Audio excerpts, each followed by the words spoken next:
Assalamualaikum warahmatullahi wabarakatuh. Baiklah, hari ini kita akan mempelajari materi tentang pembangunan ekonomi.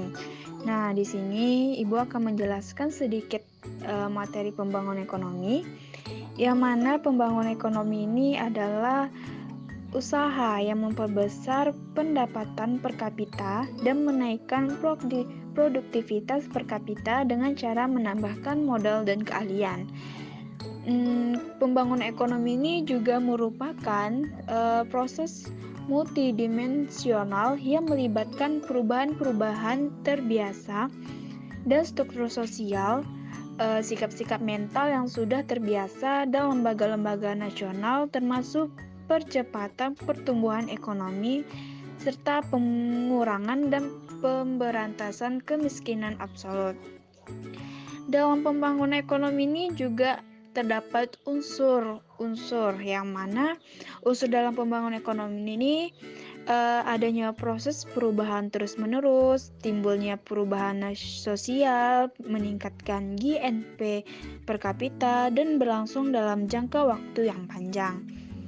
Nah, tujuannya itu dapat meningkatkan kualitas hidup masyarakat dalam memenuhi kebutuhan pokoknya, bisa memperluas distribusi berbagai barang kebutuhan pokok, memperluas kesempatan kerja, memperbaiki kualitas pendidikan, dan meningkatkan pendapatan masyarakat, serta dapat meningkatkan pemahaman dan tingkah laku masyarakat dalam menjunjung nilai-nilai luhur. Yang terakhir, ada faktor-faktor yang mempengaruhi pembangunan ekonomi. Nah, di sini faktornya itu ada dua, faktor ekonomi dan faktor non-ekonomi. Faktor ekonomi. Faktor ekonomi ini ada sumber daya alam, sumber daya manusia, sumber daya modal, dan keahlian atau kewirausahaan dan teknologi. Nah, sumber daya alam, yang mana sumber daya alam itu seperti tanah dan kekayaan alam. Kalau sumber daya manusia itu seperti jumlah dan kualitas penduduk.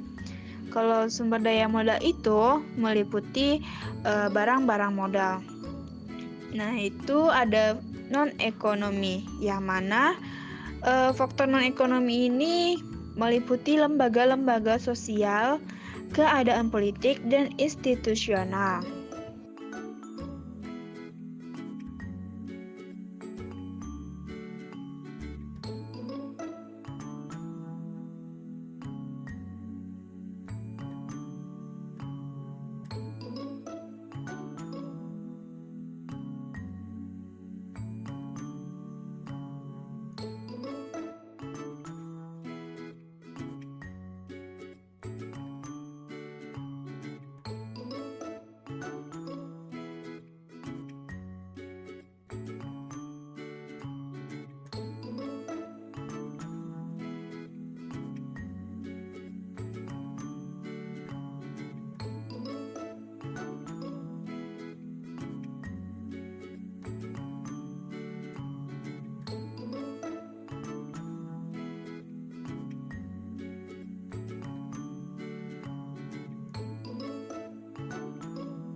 Nah, baik Ibu jelaskan ya.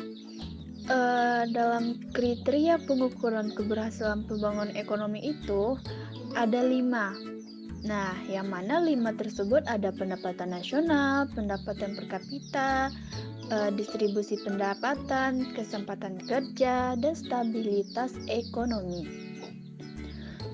Dan pendapatan nasional itu, bila pendapatan nasional tinggi, menandakan kapasitas produksi nasional yang tinggi, serta tingkat kesempatan kerja yang tinggi pula. Lalu ada pendapatan per kapita. Nah, pendapatan per kapita ini menggambarkan kemampuan penduduk untuk mengonsumsi barang-barang jasa yang produksi.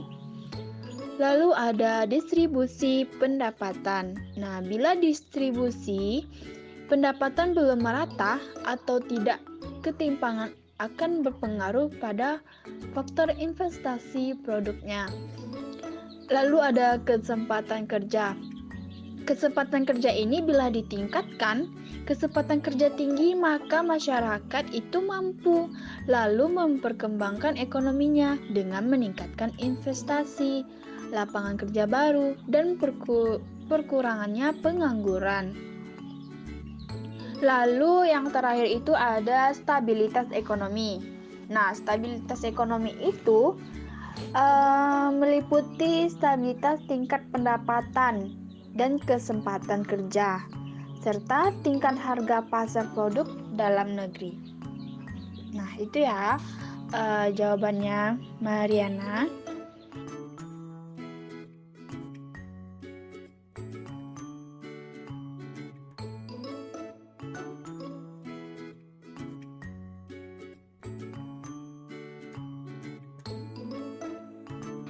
Baik, jika tidak ada pertanyaan lagi, maka dapat Ibu simpulkan bahwa pembangunan ekonomi itu suatu proses kenaikan pendapatan total dan pendapatan per kapita dengan perhitungkan adanya pertambahan penduduk dan disertai dengan perubahan fundamental dalam struktur ekonomi suatu negara dan pemerataan pendapatan bagi penduduk suatu negara.